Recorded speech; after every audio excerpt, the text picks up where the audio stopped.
हे काही ब्लाउजेस आहेत जे मी शिवून तयार झालेत ते मी तुम्हाला दाखवते. हे 2 कस्टमरची ऑर्डर आहे. तर त्याच्यामध्ये बोटनेकवाले आहेत, राउंड नेकवाले आहेत, सगळ्या प्रकारचे आहेत ते तुम्हाला दाखवते.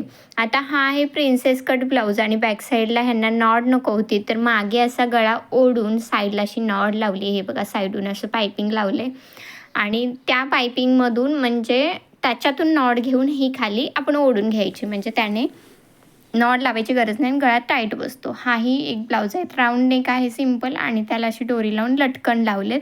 ह्याला सुटेबल होत आहेत म्हणून हे असे लटकन यूज केलेत. ह्याच्यामध्ये दुसरा अजून एक ब्लाऊज सिंपलवालाचा आहे. प्रिन्सेस कटच आहे पण त्याला पायपिंग लावले. आता हा ब्लाऊज शिवतानाचा मी व्हिडिओ टाकला आहे की गळा उघडणार नाही आहे आणि तो प्रॉपर कसा शिवायचा अशा एक व्हिडिओ आहे, तोही तुम्ही नक्की पहा. हाय प्रिन्सेस कट आणि बोटनेक आहे, बुंदे लावून कसा शिवायचा ह्याचाही एक व्हिडिओ अपलोड केलेला आहे, तोही तुम्ही बघा. हाही एक बोटनेक ब्लाऊज आहे आणि पुढून मी डीपनेक केला आहे आणि बॅकला बोटनेक केला आहे. तर असा हा खूप सुंदर झाला आहे. आवडले असेल तर लाईक, शेअर आणि सबस्क्राईब करायला विसरू